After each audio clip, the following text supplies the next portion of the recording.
मुंगेर में एएसआई संतोष कुमार सिंह हत्याकांड में पुलिस की बड़ी कार्यवाही सामने आई है, जिसमें मुंगेर रेंज के डीआईजी राकेश कुमार ने एसपी सईद इमरान मसूद की अनुशंसा पर मुफस्सिल थाना अध्यक्ष चंदन कुमार को लापरवाही बरतने के आरोप में तत्काल प्रभाव से निलंबित कर दिया है। इसके साथ ही मुंगेर एसपी सईद इमरान मसूद ने कर्तव्यहीनता और लापरवाही के आरोप में 112 के चालक परमानंद सिंह और सिपाही दीपक कुमार पर कार्रवाई के लिए मुख्यालय को लिखा है। दरअसल मुंगेर के नंदलालपुर गांव में दो पक्षों में हुई झड़प में बीच बचाव करते समय एएसआई संतोष कुमार सिंह गंभीर रूप से घायल हो गए थे। उन्हें मुंगेर से पटना के एक निजी अस्पताल में ले जाया गया, जहां इलाज के दौरान उनकी मौत हो गई।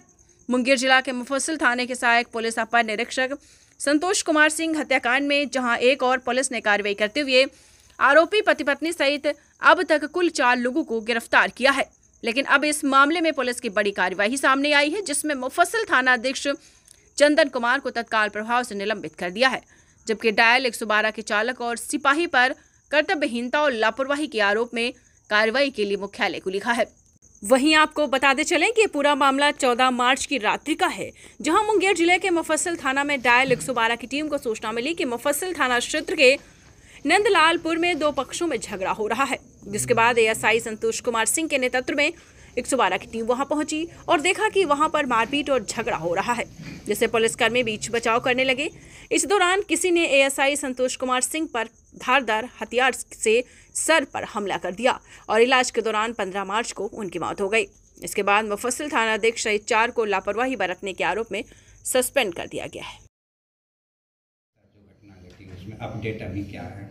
जो दुर्भाग्यपूर्ण घटना घटी थी, जिसमें एएसआई संतोष कुमार सिंह मुफस्सिल थाना जो 112 में प्रतिनियुक्त थे, वो शहीद हो गए थे अपनी ड्यूटी करते हुए कर्तव्य पे। तो उसमें हम लोगों के द्वारा एसडीपीओ और सर्किल इंस्पेक्टर के द्वारा विस्तृत जांच किया गया। जांच में ये पाया गया कि सुबह से ही, दोपहर से ही वो जो पक्ष है जो मारपीट में और जो हत्या में शामिल था, वो सुबह से ही दारू पी करके हंगामा हल्ला कर रहा था, जैसा कि वहाँ के जो साक्षी उन्होंने बताया है। तो इसकी सूचना थाना तक प्रॉपर गई भी थी, लेकिन प्रॉपर काम नहीं दोपहर के से हुआ, जिसके चलते रात में ऐसा घटना हो गया। इसके लिए जो थाना प्रभारी हैं इंस्पेक्टर चंदन, उनको तत्काल प्रभाव से सस्पेंड किया गया है। सूचना में विफलता में और जो कार्य जो किया है उसमें उदासीनता के आरोप में उनको सस्पेंड किया गया है। इसके अतिरिक्त जो है, जो उस समय घटनास्थल पे संतोष कुमार के साथ ड्राइवर था 112 का और एक सिपाही था बीसैप का, उसको भी अनुशंसा की गई है उस पर कठोर कार्रवाई करने के लिए, क्योंकि वो लोग घटनास्थल से फरार हो गए थे अपने साथी को छोड़ करके, जो कि पुलिस की कार्यशैली को शोभा नहीं देता है। और इसके अतिरिक्त जो है, जो ओडी पदाधिकारी मुफस्सिल थाना में था, एक महिला पदाधिकारी हैं जो कि जिनके में कंप्लेंट गई थी जिस टाइम पे, तो उन्होंने भी बहुत तत्परता नहीं दिखाई और त्वरित कार्रवाई उनके द्वारा भी नहीं की गई और सही सूचना उनको सही समय पे थाना प्रभारी उनको नहीं दी गई, जिसके चलते ये घटना हुआ है। और जो कार्य में लापरवाही है उसके चलते इन पुलिसकर्मियों पर कार्रवाई की गई। सर, उनका वो नाम आप बता पाएंगे? एक दीपक है, जो सिपाही का नाम है दीपक है, परमानंद नाम है ड्राइवर का, और खुशबू कुमारी नाम है सब इंस्पेक्टर का पीएसआई का, जो कि ओडी अफसर थी, और इंस्पेक्टर चंदन जो कि एसएचओ मुफस्सिल थे। अभी सर वहाँ पे किनको दिया गया है? अभी तो जो एडिशनल एसएचओ हैं वही चार्ज में है। बाकी सर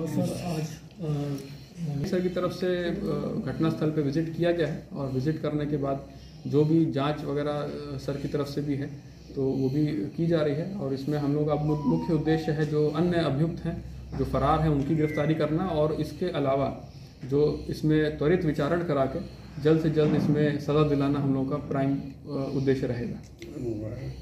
क्या सर स्पीडी ट्रायल है वो त्वरित विचारण इस केस में हम लोग कराएंगे और इसमें स्ट्रॉन्ग प्रोसिक्यूशन अपना पक्ष रखते हुए इसमें सजा कराएंगे।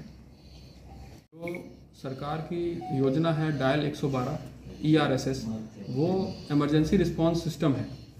इसमें हम लोगों के पास 4 व्हीलर भी है और 2 व्हीलर भी है, और इसका उद्देश्य यही है कि कोई भी व्यक्ति अगर किसी समस्या में है तो वो डायल 112 पे मिलाएगा और उसको तुरंत सहायता पुलिस की तरफ से या एम्बुलेंस की सहायता या फायर की सहायता जो भी है वो उसको त्वरित हम लोग उपलब्ध कराएंगे। इसमें कोई भी कंप्लेंट जो होती है 112 पे, वो सेंट्रलाइज कंप्लेंट होती है और डायरेक्ट जो 112 के पदाधिकारी हैं उनके पास कंप्लेंट आती है और उसको एक समय सीमा के अंदर उसको घटनास्थल पर पहुंच करके जो पीड़ित है उसकी मदद करने का उद्देश्य से ये स्कीम चलाई जाती है। इसमें सारे पुलिसकर्मी हम लोगों के और जो ड्राइवर हैं और जो कर्मी हैं वो तत्परता से लगे हुए हैं, और हम लोगों का प्रयास भी ये रहता है कि जल्द से जल्द कम समय सीमा के अंदर हम लोग घटनास्थल पर पहुंच के निष्पादन कर सकें। और मुंगेर पुलिस का जो अभी औसतन टाइम चल रहा है 112 में रिस्पांस टाइम जिसको कहते हैं, वो 10 से 11 मिनट का चल रहा है। तो हम लोग का यही प्रयास रहता है कि जल्द से जल्द सहायता पहुंचा सके। इसमें पब्लिक से यही अपील है कि 112 आपकी सहायता के लिए है, आपके कभी भी इमरजेंसी होती है तो उसको आपको सेवा के लिए है। इसको पूर्ण सहयोग देना आप लोगों का कर्तव्य भी है और आप लोगों से उम्मीद भी यही की जाती है कि पूर्ण रूप से सहयोग दें।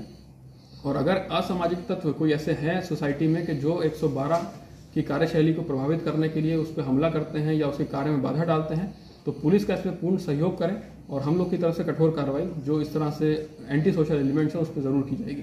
सर बीते एक सप्ताह से इसमें जैसे जैसे हम लोग के पास संख्या बढ़ेगी, इसमें निश्चित रूप से 112 की टीम में भी हम लोग पर्याप्त संख्या में फोर्स और पदाधिकारी देंगे। और अभी भी जितना भी हमारे पास स्ट्रेंथ है उसको हम लोग फिर से आकलन कर लेते हैं और इसमें जहाँ भी अगर कमी है तो जो भी हम लोगों के पास संसाधन उपलब्ध है उससे हम लोग जो है इसको पूर्ण करने का पूरा प्रयास करेंगे। सर अभी जिले उद्देश्य यही है कि इमरजेंसी रिस्पांस सिस्टम है ये, कि कोई भी परेशानी में है व्यक्ति तो, लेकिन जो इसमें पदाधिकारी हैं उनको ज़रूर हथियार के साथ रहने का इसमें है। और जो घटना भी हुआ है, जो सिपाही रहते हैं वो ज़्यादातर इसमें हथियार ही के साथ रहते हैं। जी सर। जिला में सर कितने हमारे पास 4 व्हीलर हैं और 10 हमारे पास 2 व्हीलर हैं 112 का, जो लगातार फील्ड में रहते हैं। 10 और 2 व्हीलर 10 2 व्हीलर हैं और 20 गाड़ियां हैं 4 व्हीलर की बुलेरो। 3 एक के जवान होते हैं सर या 4 एक और सर संख्या क्या होगी? ये संख्या जो उसमें कर्मी संख्या का जो है मतलब एक पदाधिकारी होता है और 3 से 4 जवान होते हैं, लेकिन जो मानक दर है उसको हम लोग कोशिश करते हैं कि मैक्सिमम उसमें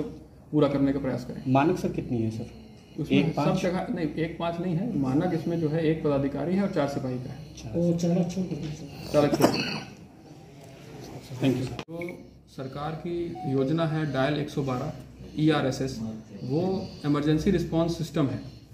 इसमें हम लोगों के पास 4 व्हीलर भी है और 2 व्हीलर भी है। और इसका उद्देश्य यही है कि कोई भी व्यक्ति अगर किसी समस्या में है तो वो डायल 112 पे मिलाएगा और उसको तुरंत सहायता पुलिस की तरफ से या एम्बुलेंस की सहायता या फायर की सहायता जो भी है वो उसको त्वरित हम लोग उपलब्ध कराएंगे। इसमें कोई भी कंप्लेंट जो होती है 112 पे वो सेंट्रलाइज कंप्लेंट होती है और डायरेक्ट जो 112 के पदाधिकारी हैं उनके पास कंप्लेंट आती है और उसको एक समय सीमा के अंदर उसको घटनास्थल पर पहुंच करके जो पीड़ित है उसकी मदद करने का उद्देश्य से ये स्कीम चलाई जाती है। इसमें सारे पुलिसकर्मी हम लोगों के और जो ड्राइवर हैं और जो कर्मी हैं वो तत्परता से लगे हुए हैं और हम लोगों का प्रयास भी ये रहता है कि जल्द से जल्द कम समय सीमा के अंदर हम लोग घटनास्थल पर पहुंच के निष्पादन कर सकें। और मुंगेर पुलिस का जो अभी औसतन टाइम चल रहा है 112 में रिस्पांस टाइम जिसको कहते हैं, वो 10 से 11 मिनट का चल रहा है। तो हम लोग का यही प्रयास रहता है कि जल्द से जल्द सहायता पहुंचा सके। इसमें पब्लिक से यही अपील है कि 112 आपकी सहायता के लिए है, आपके कभी भी इमरजेंसी होती है तो उसको आपको सेवा